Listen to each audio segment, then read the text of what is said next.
Hello, I'm Carla McLaren. I want to talk to you about an interesting game that I created called Emotion Theater. And when I created it, back in 2002 or 2003, I was teaching a course and I wanted to show the people in the course how I saw emotions. I am what's called a hyper empath. An empath is someone who picks up emotions, subtext, nuance, sensation, smell, sight, sound, just a very sensitive person, right? And I tend to be on the hypersensitive part of that continuum. And for me, emotions are very, very well obvious. Even at their most delicate presentation, their most delicate activation, I guess I go, boom, there's anger, there's sadness, there's happiness, there's fear, there's panic, there's this. And so I have always seen emotions in a very different way than other people see them. I also see them working together. I don't see like, here's anger, now that's done. Here's fear, now that's done. Here's happiness, can't have anger when you have happiness, that's done. I've often thought I wasn't a human being because the way that other humans talked about emotions, I thought, that's weird. That's not what I see. I see emotions working together at many different levels. So for instance, let's see somebody comes up to you and says, you know that thing I was going to do for you? Well, I didn't have time, and so here's this unfinished project. Right? So I would expect to see a lot of emotions come up at that time. So anger, maybe some sadness because now there's something you need to let go, like that relationship, right? Maybe some jealousy and envy will come forward because now your relationship with that person is threatened. Maybe, what else? Anxiety will come forward because anxiety is an emotion that helps you look to the future and make sure that you're ready for the future and this project isn't done. So there's going to be a lot of emotions coming up for you that they're trying to help you. But for many people, because they haven't learned that emotions are helpful or are part of your intelligence, they just get overwhelmed. You know, they're like, I have 5 emotions, now I can't even function. And that's not actually how it works, right? Emotions are supposed to work together, and your job as the happy owner of emotions, or the sad owner, you can have any emotion about emotions, the proud owner of emotions, is to learn how to work with them each in turn, to understand what each one is doing and how they interact and how they help each other and how they sometimes trip over each other, boom, boom, right? So I see all emotions, and I work with 17 emotions in 4 categories. And I see them all working at the same time in the same moment.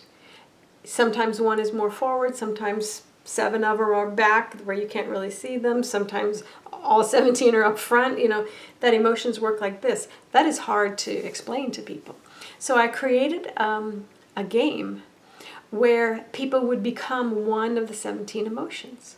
And I made little placards that people could wear. I'll show you one of them. This is worry and anxiety. Let me make sure that doesn't, right?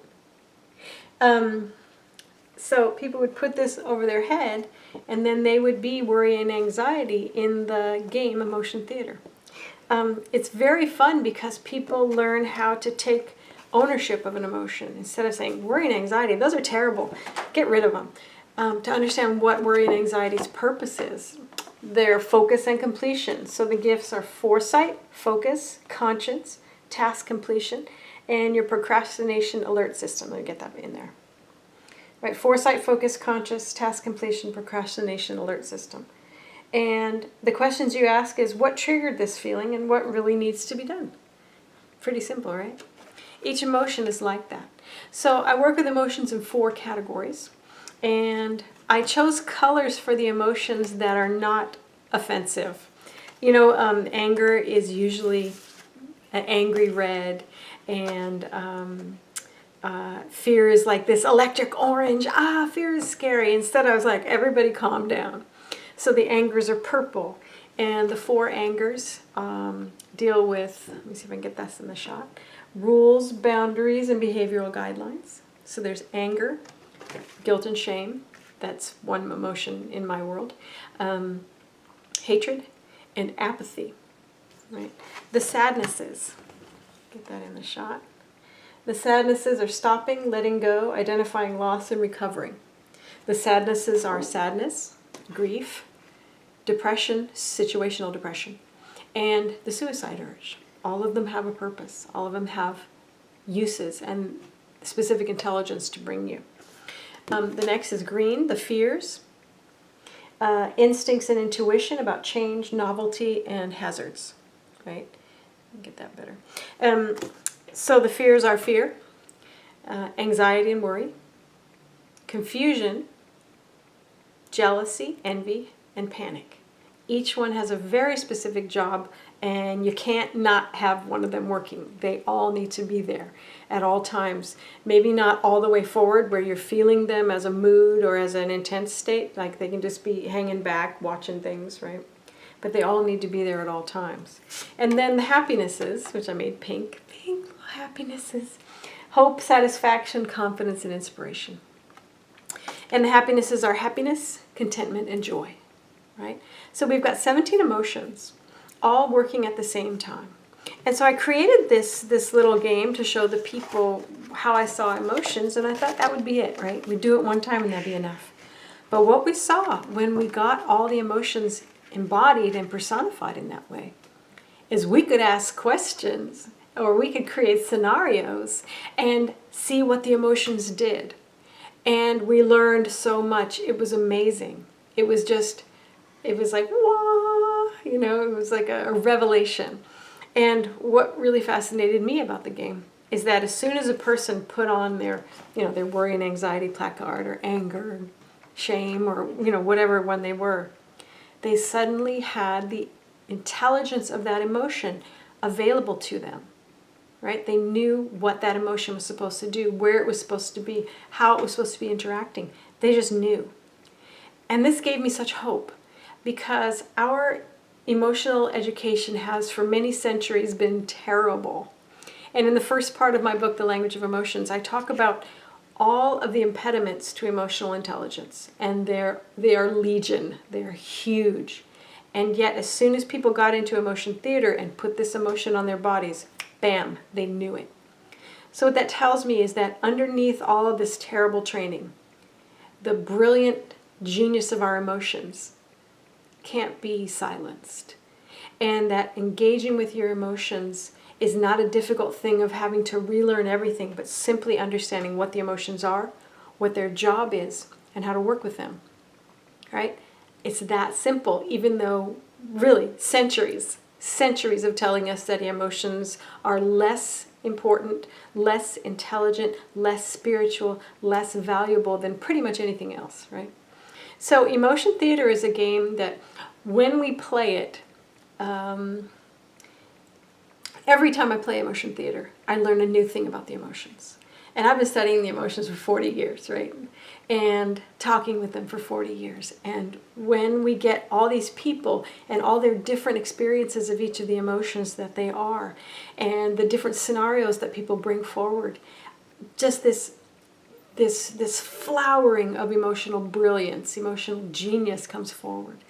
And people can figure stuff out that they've been working on their whole lives. And they'll be like, no, now I understand why this and this happen when anger occurs, and why this happens and why that happens. And it's a brilliant, brilliant game that the emotions told me how to play, right? I'm not totally taking responsibility for this game because it's the emotions themselves that are the geniuses. But what filled me with so much hope, happiness, contentment, and joy is that people know emotions. Even though we have been taught just absurd things about them, people know emotions in their bodies. They know what to do. So if you feel like you're just an emotional, kind of a backward emotional ignoramus, it's not true. It's not true.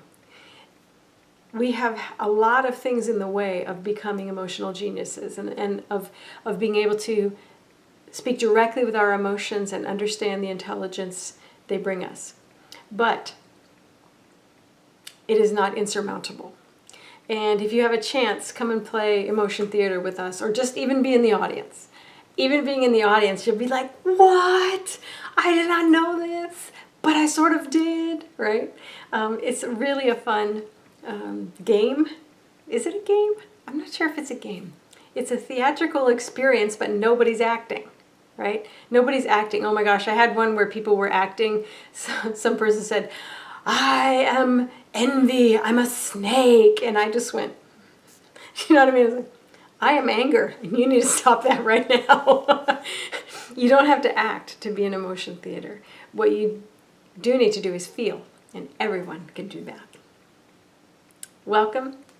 If emotion theater is happening in your area, come and join us. It'll be a fun, fun day. See ya.